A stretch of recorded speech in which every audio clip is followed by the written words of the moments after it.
빌립보서의 교회 역사적 배경을 잠깐 설명을 하고 오늘 본문 내용으로 말씀을 전하겠습니다. 빌립보 교회는 시저 가이사가 군사 요충지로 이 빌립보라는 도시를 건설했습니다. 그러다 보니까 이제 군인들도 많이 있었지만, 그러나 좋지 않는 군사 도시에 보면 좋지 않는 또 문화적인 성적인 이런 타락들이 있어요. 그리고 또 당시에는 군인이 되었으면 돈을 많이 벌었어요. 그래서 돈도 있고 또 막 이런 타락의 현상이 있고, 그래서 사도 바울이 루디아라는 한 자주장사 여인을 통하여 교회를 세웠는데, 이 교회는 여성 중심의 교회였어요. 그래서 설립자도 여인이고 나중에 유오디아와 순두계라는 이 두 여인이 교회 대표였어요. 그런데 문제는 이 둘이 맨날 머리채 쥐어잡고 싸우는 거예요. 이런 분열의 얘기를 에바브로디도라는 제자를 통하여 듣고 마음이 아팠습니다. 또 한 가지는 율법주의적인 선생들이 이 교회를 방문해서, 야, 너희들이 율법을 할례를 받아야지, 율법을 지켜서 구원받지, 너희들에게 전해준 사도 바울의 복음은 가짜야, 막 이렇게 해가지고 이들이 막 혼동을 겪었습니다. 이런 상황 속에서 사도 바울이 로마 옥중에서, 언제 자신의 목숨이 끝날지 모르는 옥중에서 이 빌립보 교회를 위해서 편지를 썼습니다. 그래서 지난 수요일에 제가 설교했는데, 겸손함과 말씀 앞에 복종함으로 서로 하나 되어라. 교회가 하나 안 되면 교회 의미가 없다. 그 어떤 것도 서로 겸손함으로, 말씀 앞에 복종함으로, 예수님의 비하, 예수님이 하나님과 동등한 영광과 권세를 가지신 분이지만 우리를 위하여 종의 형체로 십자가에 겸손하게 갔으니 우리가 그 길을 좀 따르자, 예수를 본받자, 예수의 푯대를 향하여 가자. 그래서 권면한 후에 이제 오늘 읽었던 3장부터는 그 율법주의자들이 전해주고 있는 잘못된 복음에 관해서 이들을 격려하고 새로 잡고 하는 말씀으로 주신 것입니다. 특별히 오늘 1절부터 12절까지 긴절이지만 특별히 9절부터 11절의 말씀을 핵심으로, 정말 우리가 복음적으로 믿음으로 산다는 것은 무슨 의미가 있느냐, 우리가 어디에 우리의 삶의 소망을 두고 무엇을 우리가 붙들고 하나님 앞에 갈 것인가, 이 핵심으로 오늘 말씀을 좀 나눌까 합니다. 들어가면서 여러분께 좀 질문하고 싶은 건, 여러분 인생에 있어서 가장 중요한 게 뭡니까? 설하는 결일 거예요. 결. 또 저기 구수도에 가면 결이 두 결이 있는 분이 계세요. 아이가 내 인생에 가장 소중한 존재겠죠.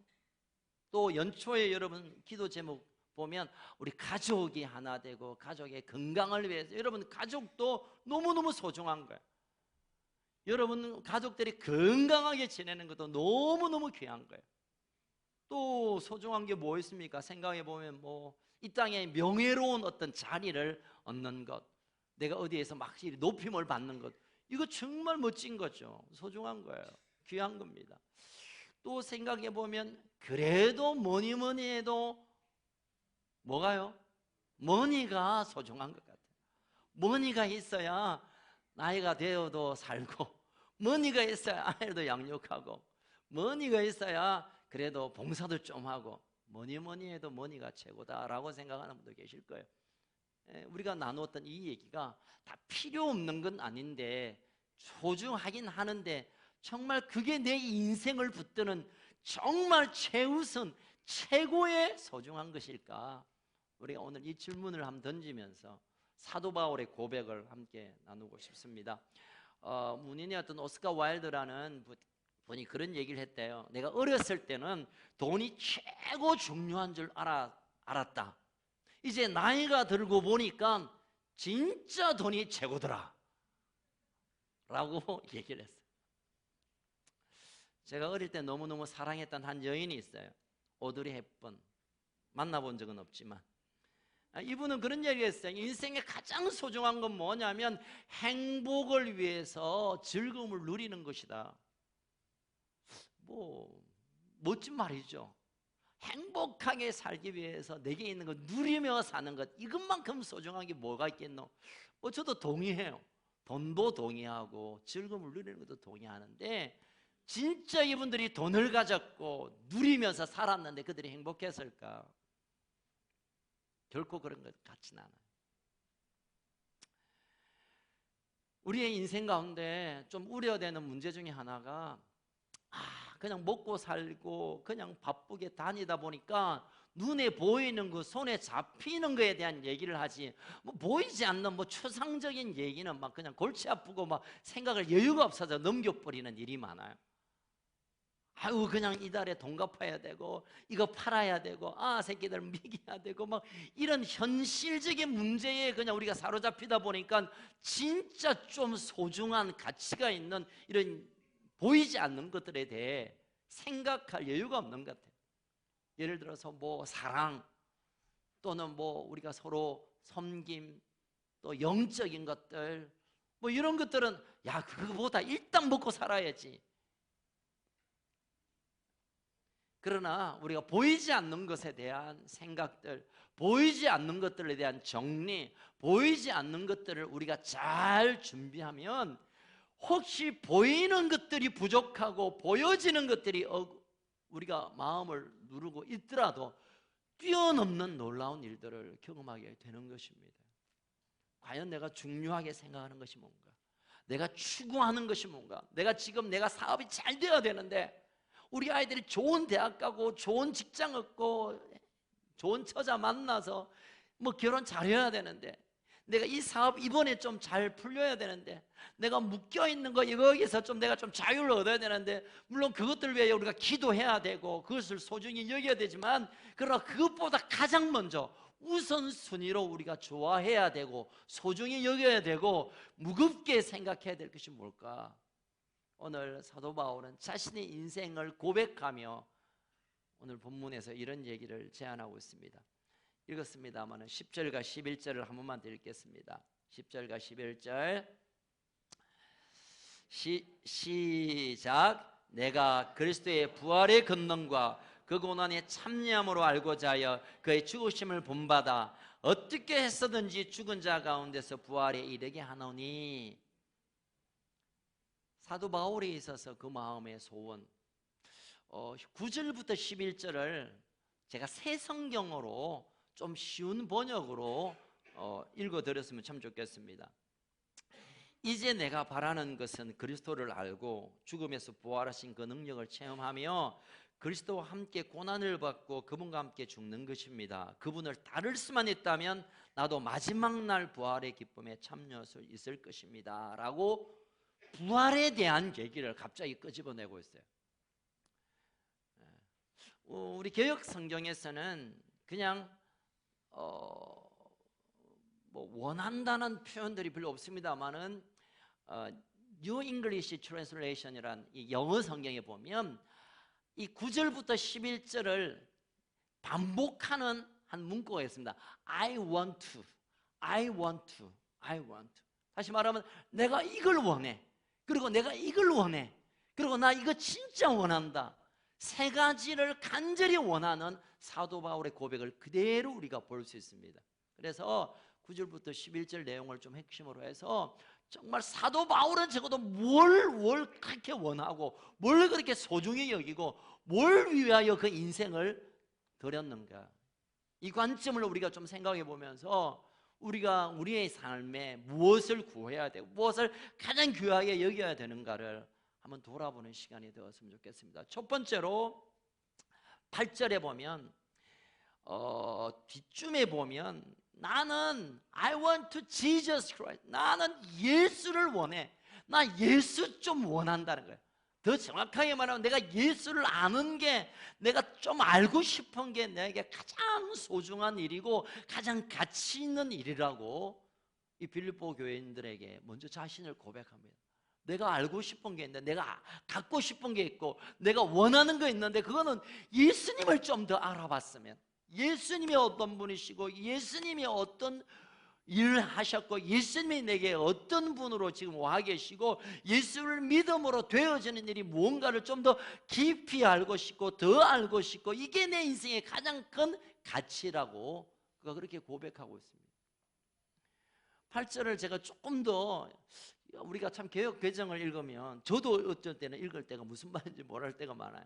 그래서 때때로 저는 좀 쉬운 번역을 읽으면서 제가 국어 공부가 좀 안 돼서 그런가 이 신학 공부의 수준이 낮아서 그런가 이 새 번역이나 현대인의 번역이나 우리말 번역이나 이 쉬운 말 번역을 보면 또는 영어를 찾아보면 훨씬 더 제 마음에 와닿는 것 같아요. 8절을 보면 이 세상 그 어떤 것도 내 주를 아는 것과 비교할 수 없다라고 그렇게 표현했어요. 다시 말하면 내가 예수를 아는 것, 그냥 안다는 게 뭐 공부해서 아는 게 아니라 여기서 안다는 것은 그분의 인격적인 친밀함을 의미하는 거예요. 내가 예수님을 좀 가까이 가고 예수님의 마음을 좀 알고 내 마음을 예수님이 알아주고 그래서 예수님과 좀 깊은 관계 안에 들어가는 게 내가 배웠던 수많은 지식보다 더 귀하고 내가 뭘 원하는 것보다 가장 큰 가치가 있다는 사실을 먼저 고백하고 있다는 것입니다. 자, 왜 그러면 사도 바울은 그가 제 같으면 하나님 돈 좀 주세요. 돈 좀 주면 뚜벅뚜벅 걸어서 선교하는 게 아니라 자동차 타고 다니면 얼마나 멀리 많은 사람에게 복음을 전하겠습니까? 하나님 나에게 건강 주시면 내가 막 씩씩하게 막 전 세계를 다니며 복음을 전할 텐데 건강 주세요.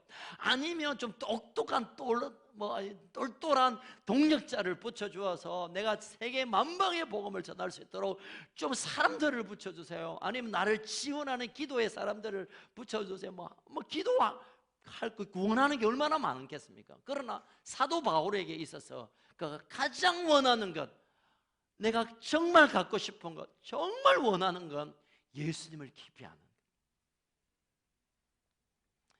왜 그랬을까? 이런 에베소스의 쌍둥이 서신이라는 말하는 골로새서에 보면 왜 그토록 사도 바울의 입에 나왔다면 예수, 내가 주 안에서 내가 예수 그리스도 예수의 종된 내 바울은 내가 예수의 복음을 전한다. 입만 불면 예수라. 왜 예수를 외쳤냐면 이 예수 안에 있는 그 무엇이 있어요. 골로새서 2장 3절을 같이 읽겠습니다. 앞에 보시고 시작. 그 안에는 지혜와 지식의 모든 보화가 감추어져 있느니라. 아멘.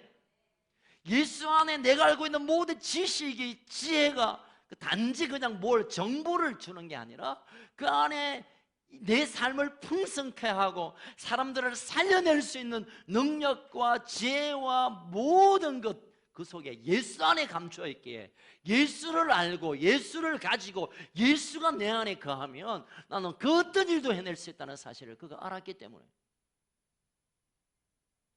우리가 너무나 잘 아는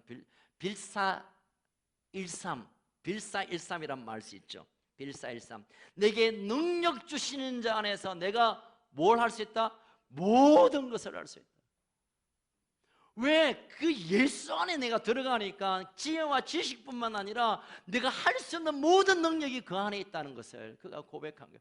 그래서 예수가 내 안에 오면 내 안에 아무리 어려움이 있고 아무리 걱정이 있고 아무리 절벽이 있고 아무리 장애가 있고 아무리 방해와 핍박이 있어도 그걸 돌파할 수 있는 일이 생기니까 계속 그는 예수를 알고 싶고 예수를 가지고 싶고 예수의 능력을 사모했던 가장 먼저로 그것을 강구하고 있습니다. 여러분, 우리가 예수 평생 믿으면서 골로새서 2장 3절을 놓치는 것은 정말 어리석은 일입니다. 우리가 평생 예수 믿고 교회 나오고 전도도 하고 봉사도 하지만 이 골로새서 2장 3절 예수 안에 모든 지혜와 지식과 권능과 우리가 꿈꾸는 모든 보물들이 가득 담겨 있고 그것이 내 안에 있다는 사실을 모른다는 것은 너무너무 안타까운 일이에요. 사랑하는 우리 컨스가족 여러분, 예수 안에 있는 이 지혜와 지식과 권능과 우리가 상상할 수 없는 보물을 여러분 가지시기를 주의 이름으로 축원합니다. 이미 가지고 있음을 믿으시기를 축복합니다. 사도 바울은 그것이 너무 분명하기에 내가 예수를 알고, 예수를 아는 것은 예수를 더 깊이 친밀함으로 그 예수의 마음, 예수의 생각, 예수의 심장, 그리고 내 마음이 예수의 마음이 되고 예수님의 능력이 내 능력이 되고, 그걸 그토록 원하던 것을 지금 고백하고 있는 것입니다. 그런데 여러분, 이 예수를 아는 지식이 우리가 일반적으로 보면 신학교를 간다든가 뭐 조금 먹물이 좀 뭐라죠? 먹물이 좀 튕긴 사람이랍니까? 뭐 책 좀 읽고 공부 좀 하고 뭐 좀 이렇게 뒤다 보는 사람이 예수를 아는 지식이 풍성할 것 같지만, 그러나 알고 보면 전혀 그것과 상관없어요. 예수를 아는 지식을 누가 가질 수 있느냐면, 예수님을 인격적으로 만나는 그 사람이 예수님이 가지는 그 풍성한 보물을 가슴에 끌어안을 수 있는 것입니다. 아멘. 공부도 안 했는데, 신학교도 안 갔는데, 성경을 달달 외우는 것도 아닌데도 예수를 인격적으로 만나는 그 순간부터 그가 말하는 말이 하늘의 지혜가 막 풀어지고, 그가 하는 일이, 저 사람은 그 능력이 없는데 그 일들이 일어나는 것, 이게 복음의 능력이고 예수를 아는 사람들의 삶의 스타일이 되는 것입니다.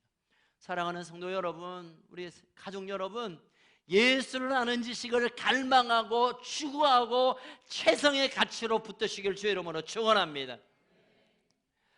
제가 이제 고등학교 2학년 때 수련회 가서 예수님을 인격적으로 만나고 삶이 뒤집어졌는데요, 제가 대학 때 갈 쯤에 이 세상이 저를, 예수를 똑바로 믿게 못 만들더라고요. 왜냐하면 독재 타도가 제 인생의 최고에 갇혀있기 때문에. 그래서 막 데모하고 밤에 막 도망다니고, 계엄제 11.6 사태 나고, 저는 주동자로 잡혀서 저 지리산 저기 피아골에 막 산에 숨어서 다니고 막 이러면서 이 나라의 민주화를 위해서 이 몸 불태우는 것이 가치 있다고 생각했어요. 그래서 밤마다 술 마시고, 그러다가 대학 마칠 때 알코올성 간염 걸리고 막 이런 험악한, 여러분 볼 때 무슨 이야기 같지, 아니 뭐 인간극장에 나오는 얘기 같지만 실제로 제 삶이 그랬습니다. 그러다가 대학 3학년쯤에 다시 제가 성령 세례를 받고 진짜 예수님을 인격적으로 눈을 똑똑히 보고 만나는 순간을 경험했어요. 예배 직전에 제 방에 우리 김종훈 장로님이 올라와요. 그래서 허가하고 건강을 묻고, 그것보다 더 분명하게 제 가슴 안에 예수님이 들어온 후에 제 삶이 완전히 뒤집어졌습니다. 그리고 나서 쭉 갔어야 되는데, 그러고 나서 제 삶에 보여지는 세상이 하늘이 또는 나무들이 지나가는 이 바람이 제게는 찬양이며 하늘나라의 모습 그대로였습니다. 그때 제가 경험한, 그렇구나. 이 대한민국이 민주화되는 것이 내 인생의 소원이고 남북이 통일되는 것이 내 인생의 최고의 가치인 줄 알고 달려왔는데, 예수를 인격적으로 만나고 나니까 예수님이 내 안에 계시고 내가 예수님 안에 들어가는 순간을 경험할 때, 내가 아무것도, 통일 안 되어도 되고 또는 그냥 독재를 계속해도 돼, 그 아무 상관이 없어요. 내 안에 감격이 있고 기쁨이 있고 내 삶의 방향이 바꿔진 거예요. 물론 우리가 이 나라의 민주화를 위해서 기도해야 되고, 이 나라의 정의로운 세상을 위해 기도해야 되고, 남북 통일을 위하여 눈물로 뿌리 기도해야 되지만, 그 앞서야 될 것은, 그것보다 더 우선의 가치는 내가 예수님을 인격적으로 만나는, 사도 바울이 예수님을 그렇게 알고 싶어요, 그 알고 싶은 그 마음으로 주님께 나가는 것처럼 우리의 마음이 주님을 알기를 갈망하는, 이것에 우리가 함께 다시 도전하기를 주님의 이름으로 축복합니다. 제가 이제 대학이었는데 그때 만난 후에 오래전에 들었던 한 노래를 제가 듣고 제 인생의 노래로 불렀습니다. 우리 찬송가 94장에 보면 주 예수보다 귀한 것은 없네. 이 노래가 제가 그냥 하루에 한 100번은 불렀나요? 1000번을 불렀나요? 이 노래가 그냥 걸어가도 이 노래가 나오고, 자다가도 이 노래가 나오고, 세수하다가 이 노래 나오고. 제가 그 세상적으로 크게 출세하거나 잘 나가는 사람은 아니었어요. 그렇지만 제가 나름대로 살만한 세상을 살았어요. 뭐 선생이 되고 또 뭐 집안 뭐 그렇게 나쁘지 않고 뭐 생김새가 좀 그래서 그렇지 저도 뭐 좋은데 장가갈 수 있고 뭐 선도 보고 그럴 수 있었는데 그 모든 걸 던져버리고 제가 하나님께 손들고 나갈 수 있었던 그 고백이 이 찬양이더라고요. 그래서 제가 이 찬양을 오랫동안 그러다가 이제 그 한참 지나가 비슷한 노래 있죠. 아직도 부르는 분이 계셔요. 요즘 이 색소폰 부는 팀이 사라져서 그렇지만 나 같은 세상에서 방랑할 때 얼마나 유치한 노래입니까 사실은. 근데 저에게는 얼마나 가슴을 치는 그래 하나님의 나를 향하신 사랑 그리스도가 내 인생의 주인 되심 인격적인 하나님의 만남과 주님의 깊은 인격적인 친밀한 가운데 진짜 내 삶이 갇히기 그때부터 내 인생이 시작돼 그때부터 내 인생에 빛나기 시작하고 그때부터 내 인생의 가치가 정해지기 시작한 거예요.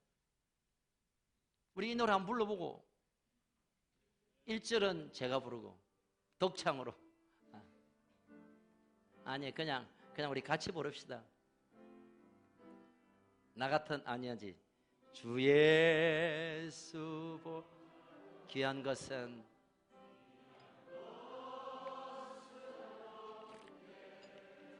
이 세상과 바꿀 수 없네 능력을 내 대신 돌아가신 주 놀라운 사랑 잊지 못해 세상 즐거움 다 버리고 세상 사랑 다 버렸네 주의 귀한 것은 없네 예수밖에는 없네. 제가 이 노래가 어쩌다가 이 땅에 나왔는지를 좀 찾아봤어요. 본래 이제 미세스 레아 밀러라는 분이 이 곡을 지었는데 그 사람에 대한 소개는 없더라고요. 아무리 찾아봐도. 근데 나중에 조지 쉐어라는 한 찬양 아니 그 사람 유명한 미국의 가수였어요. 그래서 한 번 노래 부르면 그때 당시 $1,000 100만 원이지만 지금으로 맞다면 한 3천만 원 버는 대단한 가수였는데 그의 삶을 주님을 만나고 주님을 아는 지식으로 인생을 뒤바꾸고 빌리 그레엄 목사님 전도대에 찬양팀으로 들어갔어요. 우리나라에도 1973년도에 여의도에서 빌리 그레엄 전도 집회했죠. 전 세계를 다니고 지금 그의 아들이 브라이언 그레엄이 지금 전 세계 다니고 있어요. 어쨌든 그 찬양팀으로 간정하고 노래 부르는 한때 조용필 씨도 거기 한번 끼었죠. 어쨌든 그래서 그분이 이 찬양을 부르는데요 45년 동안 단 하루도 빠짐없이 이 찬양을 부르면서 눈물을 뿌렸어요. 여러분 한 번 정도 삘 꽂혀서 눈물 흘릴 수 있어요. 여러분 1973년 자료에 보면 조지 쉐어가 여의도에서 이 노래를 불렀어요. 평생도록 그 인생의 노래가 이 세상에 그 어떤 것보다 내가 주님을 더 가치 있게 여깁니다. 그런데 본래 우리나라의 가사의 번역을 이렇게 했지만 이제 조시아가 자기 인생의 간정을 넣어서 본래 내용은 가사는 이렇답니다. 나는 금이나 은보다 예수님을 소유하고 싶습니다. 나는 많은 부를 갖는 것보다 그분의 소유가 되고 싶고 집이나 땅을 소유하는 것보다 예수님을 소유하고 싶습니다. 이게 본래의 가사예요. 여러분 이 땅 우리가 소유하고 싶고 갖고 싶은 것들이 얼마나 많아요. 그러나 혹시 그것이 있든 없든 상관없이 예수를 소유하는 것, 그분을 갖는 것, 내가 그분의 것이 되고 그분이 내 것이 되는 이것보다 귀한 것 없다고 그는 45년 동안 이 노래를 부를 때마다 눈물을 흘리며 고백했던 거예요. 왜 그랬을까요? 물론 이 땅에 명예가 폼나죠. 뭐 명예가 있으면 따로 따라오는 게 또 돈이고, 돈뿐만 아니라 내가 즐거움을 누릴 수 있는 쾌락의 환경들도 함께 따라옵니다. 그러나 그것이 내 인생을 가치 있게 만드는 게 아니라 주님을 만나고 주님과 함께 가고 주님의 마음으로 살아가는 하루 한순간이 내 인생의 가치며 기쁨이라고 노래를 부른 거예요.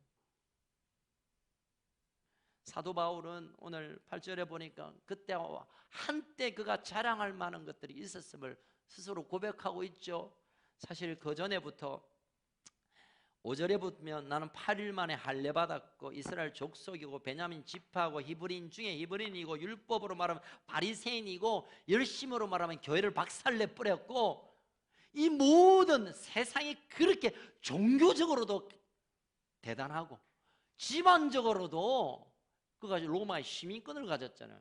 로마의 시민권은요, 사람 죽여도 그 나라에서는 괜찮고 로마에 가서 재판을 받는, 뭐 대단한 거예요. 미국 시민권의 몇십 배가 되는 가치 있는, 그가 또 가마리엘이라는 그 학파의 탑 수석으로 졸업했잖아.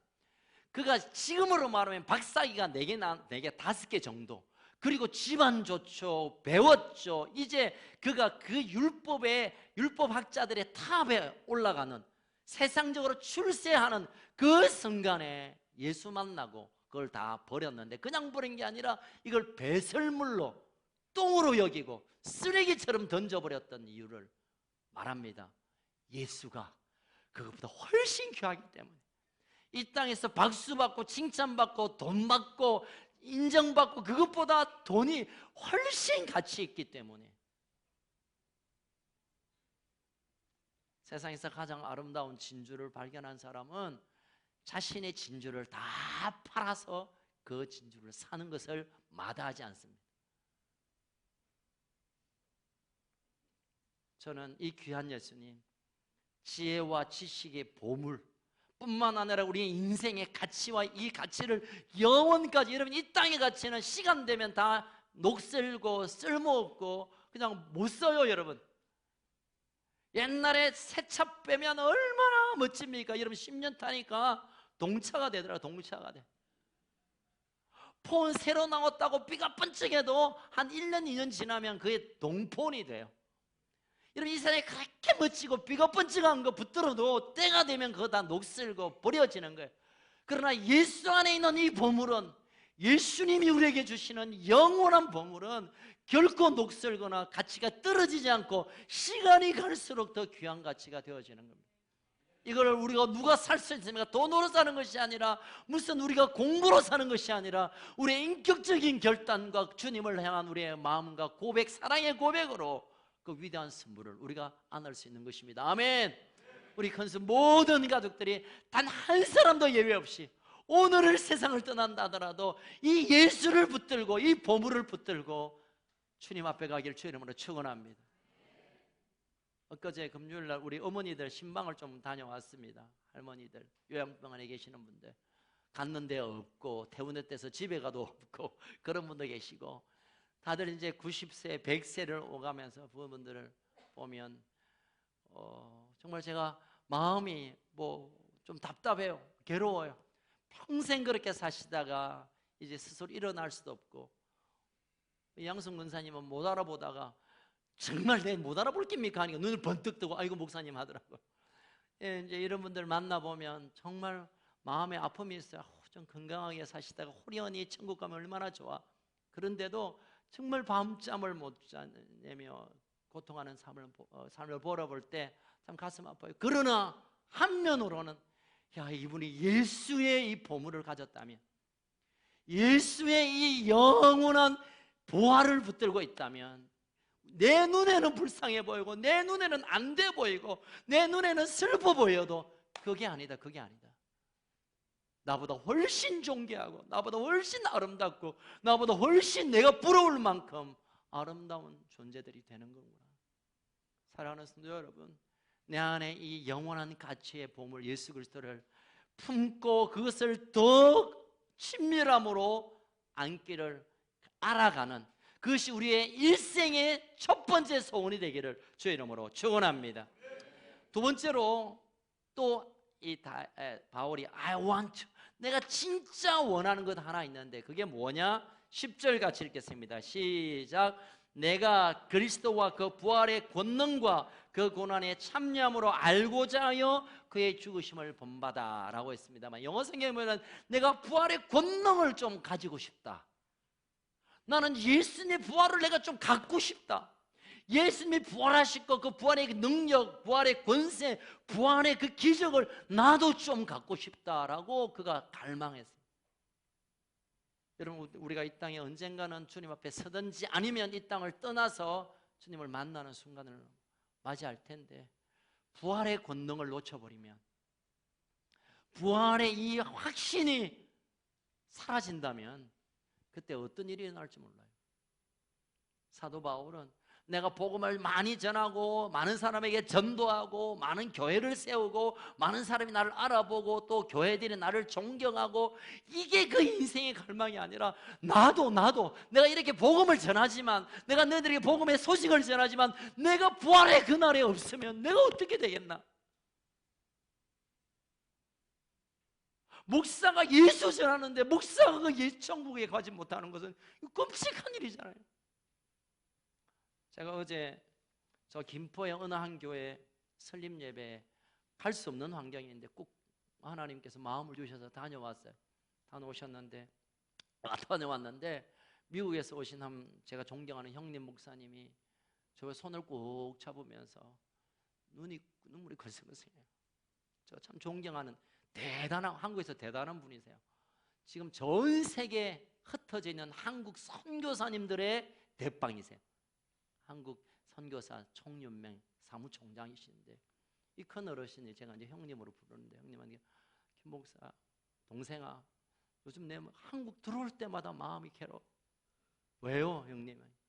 지금 교회가 생명을 이렇게 안에서 너무 무시하는 걸 볼 때 너무 가슴이 아프다. 이번에 오면 막 부흥회 일정이 꽉 잡혀요. 부흥회 가면 담임 목사님들 그런데요, 목사님 미국에서 오셨으니까 미국의 그 어떤 멋진 것 좀 이렇게 알려주세요. 우리 교인들이 요즘 살림살이가 힘든데 어쩌면 미국 사람처럼, 미국에 지금 경기가 좀 풀리고 있어요. 미국처럼 이 경제가 나을지 그런 건 얘기 좀 해주세요. 탄식을 합니다. 그러면서 이거 참 목사끼리 해야 될 말인데, 목사들이 천국 갈 사람이 있겠나 이런 고민이 듭니다. 제가 얼마나 찔림을 받는지 몰라요. 그래서 그 얘기를 마치고 제가 부끄러워가지고, 형님 잠깐 하셔서, 내가 화장실에 제가 혼자 갔어요. 화장실에서 문을 똑똑 두르기에 자꾸 이제 변기 물을 내리면서 제가 잠깐 눈물을 딱 꺼내서, 야, 내가 부활의 소망으로 오늘 순간순간 감격하고 살고 있는가? 내가 부활의 그날 진짜 주님의 얼굴을 보며 마라나타 손들며 달려갈 수 있는 그 열정이 내 안에 있는가? 얼마나 부끄러웠는지 몰라요. 오늘 사도 바울이 원하는 것들이 뭡니까? 예수님 알고 싶고, 그리고 내가 부활의 그날 진짜 부활의 능력으로 내가 일어설 것을 꿈꾸고 있는 거예요. 여러분, 이 땅에서 잘 살고 잘 먹고 또 여러분들이 원하는 대로 되어지는 것이 또 멋진 일입니다만은, 마지막 그날 우리가 부활의 순간에 진짜 그러려면 안 되는데, 그러면 진짜 안 되는데, 부활의 그날에 우리가 주님 앞에 설 수 없다면 얼마나 슬픈 일입니까? 사도 바울은 내가 부활의 권능으로 그날에 주님을 만났으면, 그리고 이어서 세 번째로 그가 I want to, 내가 원하는 것 있다면 그 부활의 권능을 어떻게 그러면 경험하느냐? 어쩌면 그러면 부활의 능력과 권세로 그날의 부활과 함께 이 땅에서도 날마다 부활이 뭡니까? 죽은 게서 살아나는 거잖아요. 어쩌면 내 삶이 죽은 삶에서 살아나는 생동감이 있는, 생기는 인생을 살 것인가? 그것이 뭐냐면 이건데, 나도 이렇게 살아서 부활의 능력을 경험하고 싶다. 그게 뭡니까? 10절 후반절 얘기예요. 10절 다시 한번 읽겠습니다. 시작. 내가 그리스도와 그 부활의 권능과 그 고난의 참여함으로 알고자 그의 죽으심을 본받아. 고난을 통하여 부활의 영광이 있다는 것을 내가 알기를 간절히 원했다는 것. 다시 말하면 그리스도의 부활, 나의 부활, 그 영광의 그날이 오는데 내가 그날 서게 될 텐데, 그거는 주님의 십자가를 지는 이 고난의 걸음을 함께 공유하는, 쉐어하는, 함께 나누는 삶이 되어야 비로소 그 부활의 순간이 온다는 것을 내가 알기를 원한다. 아니, 내가 그 고난의 삶을 좀 살고 싶습니다. 내가 예수의 십자가를 좀 지는 삶을 좀 살고 싶습니다. 내 안에 육신은 네 열심히 했으니까 좀 쉬어도 된다. 야, 다른 제자들 봐라, 다른 사람들 봐라, 그렇게 니처럼 열심히 안 하잖아. 네 고생했으니까 좀 네 쉬어도 돼. 네 그냥 대충 해도 괜찮아. 너 얼마나 많은 일들을 해서 라는 육신의 소리가 내 마음을 자꾸 누르고 있고, 또 한 속에서는 그럼에도 불구하고 이 고난은 그냥 고생이 아니라 부활의 권능을 바꾸어내는 비밀인 줄 알고 고난의 길을 또 걷고 또 걷고자 하는 갈망이 부딪히고 있는 자신의 마음을 보고 있는 거예요. 사랑하는 성도 여러분, 우리가 고난을 경험하는 것은 인생에 재수가 없어서 팔자가 그래서가 아니라 적어도 믿음의 사람들에게 있어서 예수 때문에, 복음 때문에, 하나님 나라 때문에 당하는 고난은 부활의 영광을 바꾸어내는, 부활을 바꾸어내는 하나님의 축복인 줄 믿으시길 주의 이름으로 축원합니다. 복음 전하다가 요거도 먹고, 예수 잘 믿다가 고통받고, 하나님의 날 위해 헌신하다가 당하는 고통은 그대로 하나님의 부활의 영광으로 바꾸어 주십니다. 예전에 제가 그런 말을 참 좋아했습니다. 권리의 포기가 참된 헌신이다. 권리 포기. 내가 좀 쉬어도 될 만하고, 내가 이 정도 되면 이래도 되는 권리가 있지만 그것을 철저히 내려놓고 십자가를 바꾸어 들면 그것을 하나님이 진짜 헌신으로 받아주시며 하늘의 영광을 바꾸어 주시는 거예요. 신비한 교환이 일어나는 거예요. 나의 헌신이, 나의 눈물이, 나의 핍박 가운데 끝까지 우리의 삶을 드린 이 아름다운 헌신이 하늘의 영광과 신비한 교환, 바꾸어지는 일들이 어떤 날 오게 될 것입니다. 사도 바울은 그것을 알았습니다. 그래서 평생 그가 쉬어도 되고 좀 참아도 되고 그냥 견뎌도 될 건데, 그래도 얻어터지고 눈물 닦아내고 상처를 또 쓸어내리고 또 복음 전하러 가고. 왜? 이 순간순간이 부활의 영광을 오게 하는 것을 그가 알았기 때문인 것입니다. 이런 얘기를 하면, 목사님, 그것은 특별한 사역자들, 사명받은 사람들, 소명으로 사는 사람들이 얘기했죠. 아니요, 여러분. 하나님의 사람들에게는 피할 수 없는 고난의 시간이 있습니다. 나는 예수 믿고 단 하루도 고통의 순간이 없고 핍박의 순간이 없고 날마다 행복하다, 그건 좋은 게 아니에요. 미국의 어느 큰 교회 목사님은 예수 믿으면 무조건 해피해야 된다고, 그래서 지금 여의도 순복음교회보다 더 큰 교회가 돼, 세계 최고 많이 모이는 교회가 됐어요. 긍정적인 얘기. 근데 그게 복음이 아니에요.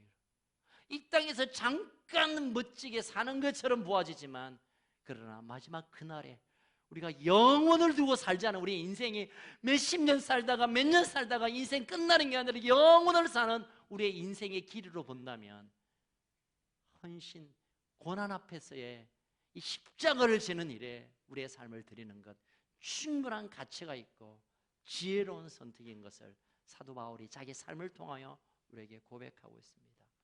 이제 말씀을 좀 마무리하겠습니다. 내가 원하는 것과 내가 그렇게 바라는 것과, 그리고 성경이 말하고 바울이 말하고 조이 쉐아가 말하고 있는 바라는 것들이 어떤 차이가 있습니까? 물론 우리는 바울 같지 않기 때문에, 우리는 위대한 그런 조지 쉐아나 빌리그레엄 같은 대단한 사람이 아니기 때문에 그냥 대충 살 수 있다. 아니요, 여러분. 우리 인생을 대충 살다가 그냥 이 세상 끝나도록 그러기 위하여 하나님이신 그분이 이 땅에 오셔서 십자가 지시지 않았어요. 우리 단 한 사람도 놓치고 싶지 않고 단 한 사람도 포기하고 싶지 않고, 우리 모두를 영원한 하나님 나라의 그 잔치에 우리를 초대하길 원하는데, 그렇다면 우리가 붙들어야 될 것은 그 주님을 깊이 아는, 주님을 좀 깊이 알고 주님을 좀 친밀하게 알고 싶어 하는 것, 주님의 그 마음을 좀 받는 일, 그리고 내가 주님 앞에 서는 그 부활의 권능을 갖고 싶어하는 갈망, 그러기 위해 우리의 삶에 좀 피곤해도, 좀 지쳐도, 좀 힘들어도, 하기 싫어도 내 삶을 주님 앞에 내어드리는 헌신, 이것이 마지막에 남아있는, 마지막에 하나님께서 이 땅의 모든 것을 흔드시고 이 모든 것을 태우실 때 남는 보화와 같이 남는 것이 될 것입니다. 오래전에 전능자의 그늘이라는 책이 소개되면서 짐 엘리엇이란 선교사님의 얘기가 많이 회자되었고 영화도 나왔죠. 20대 젊은 친구들이 휘튼 대학이라는 세계 아주 유명한, 아주 똑똑한 친구들이 가는 그 명문 대학에 가다가 예수 그리스도를 만나고 그 인생의 가치를 바꾸었습니다. 그리고 엘살바도르라는 식인종 마을에 선교사로 그 청년들이 5명이 갑니다. 가서 비행기 내리자마자 식인종의 창에 화살에 맞춰 죽었어요. 나중에 그 시신을 수습하러 가보니까 그들의 손에 다 총이 다 들려 있었어요. 총알이 장전되어 있었고, 총알이 장전되어 있고 총알 방아쇠만 당기면 그 식인종을 죽일 수 있었지만 그들이 자기의 죽음을 선택했어요. 이 사실을 알았던 이 5명의 아내들, 여인들이 아이 1~2살 아이를 끌어안고 우리도 거기 가자, 우리 남편의 피가 쏟아진 그곳에 우리도 가서 생명을 던지자. 그리고 이 여인들이 다시 자기 남편들이 죽었던 그 선교지로 갑니다. 그때 그들이 마음을 엽니다. 이럴 수가 있다. 이 사람이 방아쇠만 땡기면 우리가 죽을 수 있는데 이들이 우리를 죽이지 않고 우리에게 자기의 죽음을 넣었다. 그리고 나서 그 부족이 악화족인데 가장 그 남미의 가장 악한 살인, 아니 이 식인 족속인데 그들이 더 예수를 영접하고 주님 앞에 돌아오는 역사가 있었습니다. 저는 이 이야기를 들으면서 이게 그들이 아주 공부를 많은 똑똑한 아이이기 때문에 막 성령 불을 받았기 때문에 특별히 선교의 헌신에 대한 어떤 사명을 받았기 때문에 라고 이야기를 듣기 시작하면 그건 아무 가치 없는 얘기입니다. 여러분, 우리가 선교지라는 게 저 아프리카 밀림도 선교지지만 우리의 삶의 환경이 다 선교지잖아요. 우리의 직장이, 우리가 사는 집 곁에 있는 사람들이, 우리 거리들이 다 선교지면 이 선교지에 우리가 해야 될 것은 무엇입니까? 여기에서 저 사람보다 더 하나 더 벌고 저 사람보다 더 큰 거 가지는 인생의 가치가 아니라 저들을 위하여 내가 어떻게 썩어져서 미랄이 되는 것, 내가 예수 그리스도가 소중하고 그를 위하여 내가 쥐고 있는 것을 내려놓고 하늘의 영광을 붙들겠다고 살아가는 우리의 그럼, 이것이 우리의 인생을 아름답게 만들고 이 땅을 살려내고 식인종보다 더 독한 이 시대의 사람들을 하나님 곁으로 오게 하는 역사가 나타나는 것입니다. 우리가 하나 어떻게 잘못 손해보면 그게 억울해가지고, 내가 조금 손해보면 그게 더 억울해가지고 따져들고 손가락질하고 목소리 내는 이 시대, 우리가 십자가를 지는 이 걸음을 걷는 정말 위대한 가치를 때문에 별로 소중하지 않는 것을 좀 내려놓는, 그래서 짐 엘리엇은 전능자의 그늘 그 뒤편에 이런 얘기로 마감합니다. 영원한 것을 얻기 위하여 영원하지 않는 것을 포기하는 것은 충분히 가치 있는 일이 아닌가. 영원한 것들 위하여 영원하지 않는 것 잠깐 내려놓는 것 얼마나 탁월하고 얼마나 지혜로운 선택인가. 우리가 어떤 길을 선택할 것인지 우리 앞에 놓여져 있습니다.